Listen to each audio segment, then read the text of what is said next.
There's something about Ty West's X that I find so magnetic. The more I watch it, the more I think about it, the more it appeals to me. And as I dig deeper and see the layers of the film more fully, the more I appreciate it as the most subversive meta-commentary on the slasher genre since Wes Craven's classic Scream. And the more and more I think about that, the more I want to talk about it. Let's do this.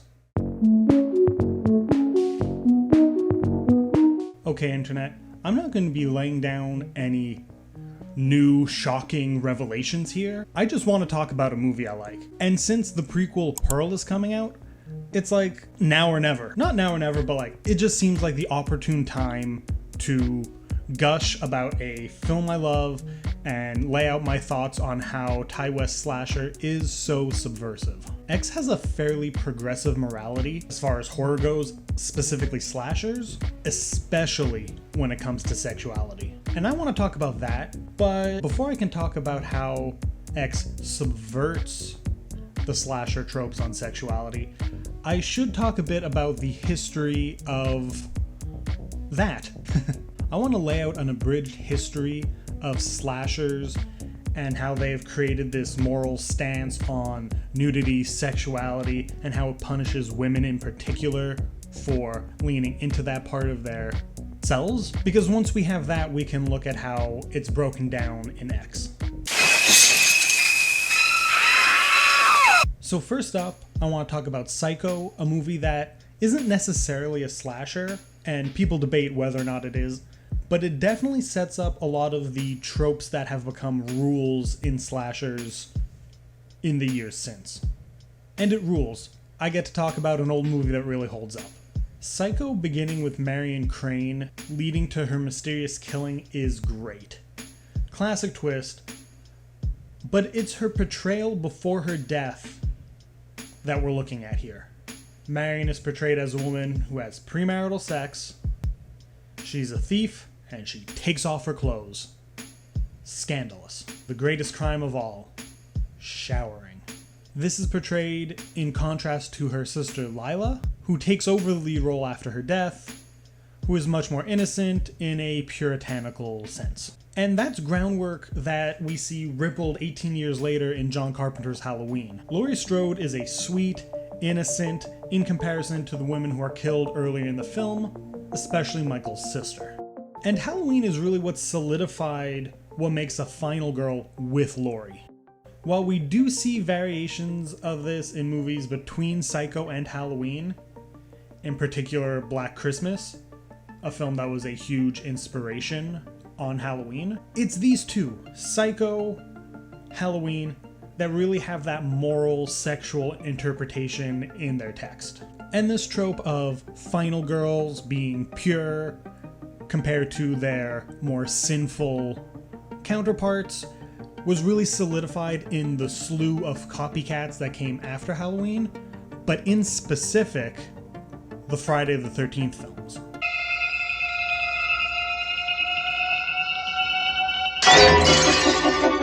Friday the 13th, the original film, and the franchise as a whole was built very specifically off of two things: nudity and kills.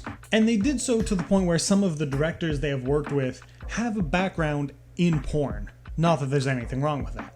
Not that there's anything wrong with that. No, of course not. So with that, you end up having a bunch of young, sexy people getting killed after sex, sometimes even during, really hammering in that message of sexual morality. Again, not one I think was intended, but it's there.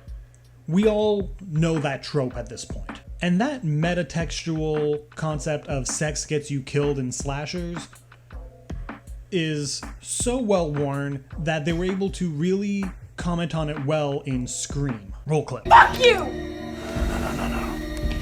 We already played that game, remember? You lost. So now that we've laid the groundwork, I think we can finally actually talk about X. And we're gonna be getting into spoilers. You've been warned. At its surface level, Ty West set up what feels like a perfect setup to follow the slasher formula. A group of sexy young porn actors going out in the middle of nowhere for the chance to get killed, it writes itself when you look at it. They're all out there doing the deed and being proud of it. They seem like quintessential victims for a slasher film. We're even given Jenna Ortega's character Lorraine, a quiet, seemingly prudish outsider, ready to be our final girl. But Ty West doesn't go with that. The first and most brutal kill is RJ, a character who not only doesn't have sex during the movie, but talks down about the women who do just a few scenes before he's killed. From there, none of the women die until all of the men have. Another breath of fresh air in the genre. Because it's not just that slashers kill sexy teens, it's slashers kill sexy teen girls. Both of the sexually active porn performers played by Kid Cudi and Brittany Snow do die within the film, but not until both RJ and that Matthew McConaughey looking dude have already been killed. RJ, as we said, was against what was going on, and the Matthew McConaughey character really should look up either the character or actor's name, because it's not Matthew McConaughey, but we all know who I'm talking about, so we're just gonna keep going with this, I guess. Matthew McConaughey didn't have sex on screen. Very obviously implied that he has had sex within the course of the movie, but not on screen, not on camera, and not shown to be titillating to the audience. He's the second kill. And it's worth mentioning, while we're talking about where characters sit on the moral spectrum in this film, the Matthew McConaughey character is the guy who is trying to profit off of the sexuality of these ladies. He dies second. Cudi's Jackson gets killed next, which subverts the black characters die first trope, and while he was sexually active within the film, it wasn't a character who was as on display as the women. Okay, cutting in again.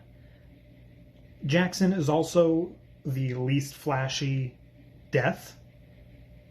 It just sort of happens. It's not a big gore fest. And even the one we're about to cover, it's not as gory. These characters aren't put on display being killed. You know?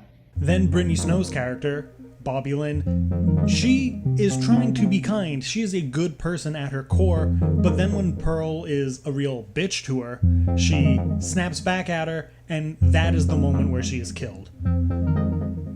Not because she is sexually active, not because she is in power of her own body, but because she was mouthing off to a killer. Which makes a lot more sense than any of the puritanical stuff. And that brings us to probably my favorite kill, which is Lorraine. While RJ's death is definitely the most gnarly, I think that Lorraine's is the most thematically resonant to me. It's just so interesting. Earlier in the film, she decides that she wants to do a scene in the movie. She wants to feel what these other characters are feeling in terms of the empowerment they're talking about, and she goes for it. In their time of crisis, Lorraine turns on our eventual final girl, Max, and not just by abandoning her, but by blaming her for everything going on, and basically shitting on what they've been doing with this film. As soon as she does that and makes a run for it on her own, she gets blasted out of the movie. It's unceremonious, and the movie just sort of throws her away like she was nothing. It's so cool. I don't know how else to express it. It's just a great moment. It subverts our expectations of who Lorraine is in the narrative beautifully, just beautifully. It's honestly such a great film. We end up with a final girl who isn't pure, kind symbol of virtue, but a vulgar coke addict who acts in porn. And despite all these things being stuff that society has deemed as bad, she's a character we can absolutely root for. We're not sitting there waiting for her to die just because of who she is. Classic morality has nothing to do with it. Honestly, X has such an interesting relationship with sex, and it's interwoven throughout every aspect of the film. Aside from all the meta commentary genre stuff I've been rambling on, it dives deep into desire and wanting to be desired, and how, while getting old, those feelings don't go away. They change, but at the core, the want to be wanted is still there. Ty West managed to make a film that says so much, while also being a bomb-ass horror thriller, and keeping its runtime under 2 hours. It's really impressive that he managed to do it all so well. It doesn't overstay its welcome, while still getting across what it's trying to get across. It also manages to fill itself with great atmosphere and a visual style that could have been its own video breakdown on how it pays homage to the years and years and years of genre filmmaking. I don't know if I'm the person to make that video, but if you think I should be, leave a comment below, I guess. Honestly, if Pearl is half as good as X, I know I'm gonna have a good time. I'm trying not to overhype myself because that's just setting up for failure, but I am really looking forward to it. I love that Ty West seems to have a lot to say with his horror films, not just about society, but as the genre, while still making really fun, badass movies at the same time. If you haven't seen it, you should check out his film, The House of the Devil. It sort of does to haunted house movies from the 70s what this film does with slashers. I think X is a bit better, just because he is more finely tuned himself as an artist, but it's fantastic. Highly recommended. You should check it out. I said that phrase already. I'll say it again. You should check it out. But anyways, that's it for this one.